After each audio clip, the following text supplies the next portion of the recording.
Oh, hey, don't mind me. I'm not exactly in my Sunday best. Had a crummy day, but took some time to actually organize some thoughts. And welcome to episode 2 of Eerie Aaron's channel. Um, or blog too, whatever. I'm gonna take the time, share my experience, my first paranormal experience that I've ever experienced. I'm gonna share that with you guys today. Please remember, give me some feedback. I'm just telling you from experience of what I think I know from what I've experienced. I'm not necessarily saying facts, but I mean I want to educate you guys, so feel free to educate me. Um okay, so the first time I started messing around with some paranormal stuff, um I was in high school. One of my friends from high school had passed away, and I wasn't necessarily close to this person, but we had friends that were in the same similar group, and one of my best friends was one of her best friends. Now, we have to know about this girl that was one of my best friends. She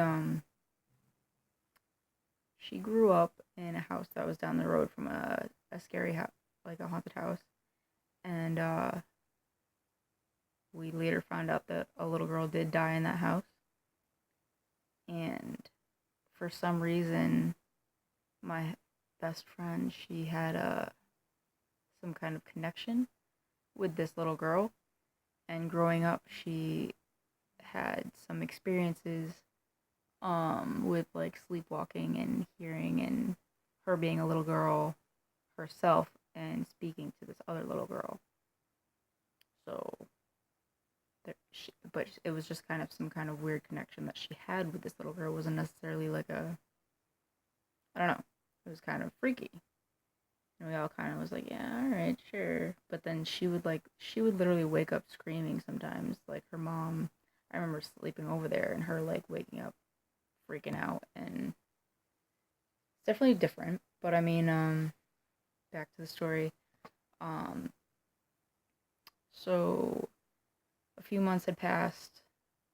I think it was actually a full year had passed, and from when my friend from high school had passed away, and I was over my best friend's house, and we had a Ouija board, and we had another friend with us. Now, initially, when we started the Ouija that we did, or the seance, whatever you want to call it, we had done it the correct way. We read some stuff because we had read that it was dangerous to do Ouija boards, so we did the protection way, which you basically surround yourself with the white candles, uh, and you put yourself in the circle around the Ouija board, and you kind of put up this protective kind of wall thing. You're only supposed to light them in a certain order in order for it to be protective. But we ended up doing that, and when we immediately started talking on the Ouija board with my best friend and one other girl who was an acquaintance with me, but she was friends with my best friend. And we had decided that we were going to try and come in contact with our friend who had passed away. And when we did that, initially when we started doing the Ouija board, the little girl came through that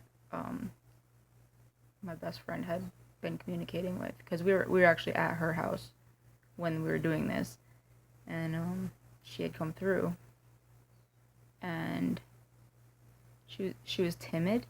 I'm fairly certain that it was that little girl, and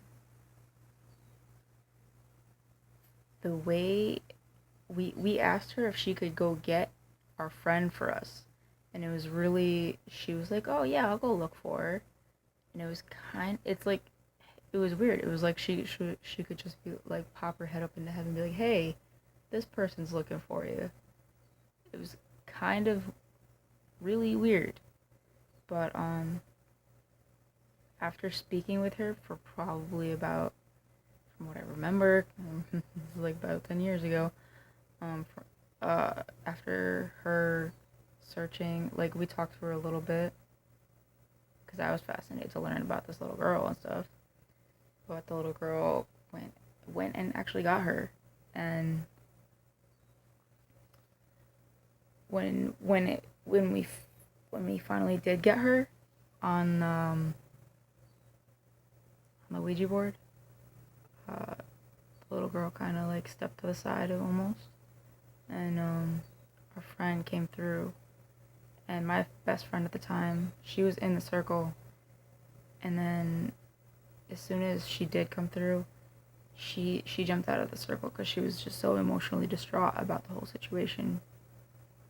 And so it was me and this one other girl that I knew her more as an acquaintance, and we had our hands on the little thing, and so we started to ask questions about her, and it was kind of generic stuff that anybody that knew her kind of knew. So then my best friend, she was sitting on her bed all upset, and she said, "You have to ask her something that only she and I would know." And I was like, "All right, what is it?" Because I guess from outside the circle she couldn't hear the question. Like, she could only hear from me and that other girl who were speaking to her. And the question, it was so random. It was like, what kind of food did your mom serve for dinner at your last birthday party? And she spelled out taco bar. My best friend immediately broke down in tears, and it was like a confirmation thing, and it was crazy. It blew everybody's mind. But it was also interesting too, because that was sort of a confirmation for all of us. It was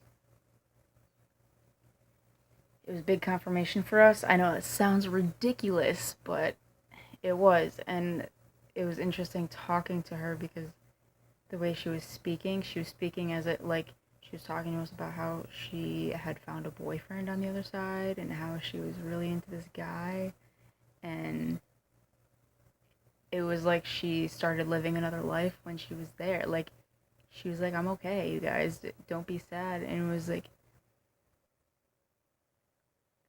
it almost makes you think, hey, maybe she's just saying that so that we're comforted and stuff like that. But I mean, that's kind of that's exciting to hear. I think, that there is another side, and there's more to this life than this life. And yeah. So I mean, that was my first time messing around with anything with paranormal or Ouija or whatever. And um by this time, I think it really triggered my interest in the Ouija board and all this stuff, and this little girl, which was dangerous. It was not a good thing that happened. I ended up doing more things with other friends, and we would take the Ouija board out and just sit in my car, and we would do the Ouija board. And the little girl that we were speaking to, we knew was from a house down the road that had been abandoned, and we found out that there was a little girl that was murdered in this house. And so we continued to talk to this little girl for a while, and we got more details out of her, like her age and all this stuff. But what happened was when we were doing all these things, we weren't taking the time to do all the protection things that we should have been doing. And when we did that, I want to say we were talking to the little girl for a good amount of time, but I feel like whatever it was, the demon thing that got through, was kind of just hanging in the background, watching everything to try and pick up all the details.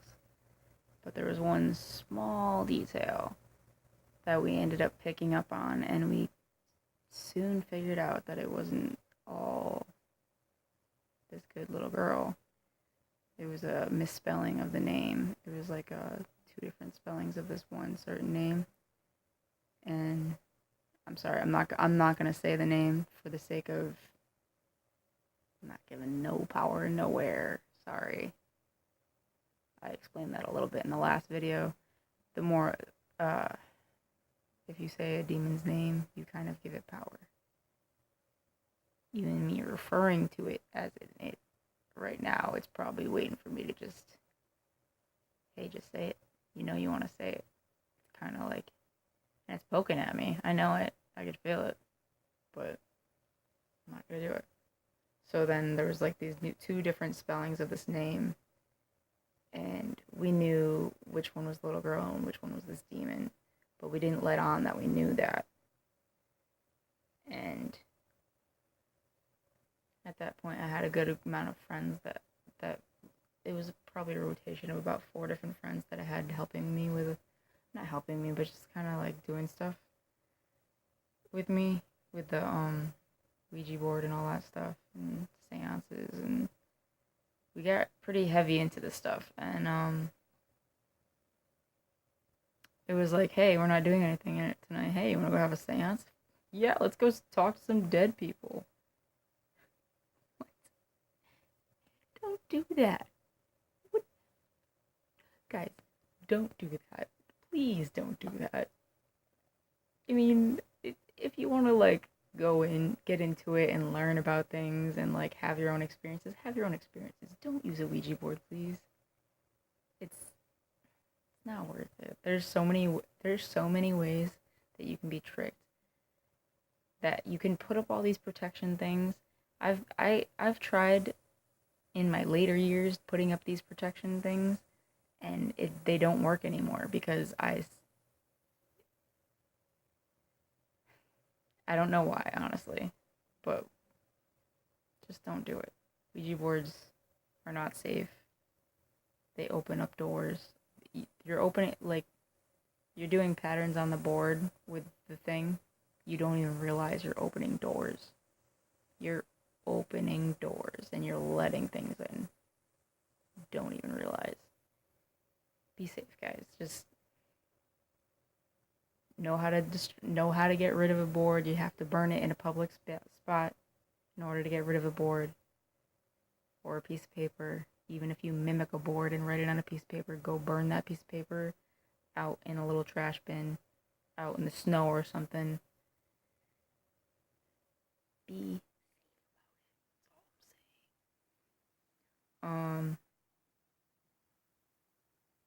yeah. And I'm gonna end this episode with that. I have a lot more to this. I'll do this as a part 1 because the next part is kind of intense too. If you have any questions, info, you want to tell me I'm wrong, you want to correct me, I just ask. Don't treat me like I'm an idiot. Please educate me. Don't talk to me like I'm stupid. Yeah. I hope you have a good day. Thanks for hanging out with me.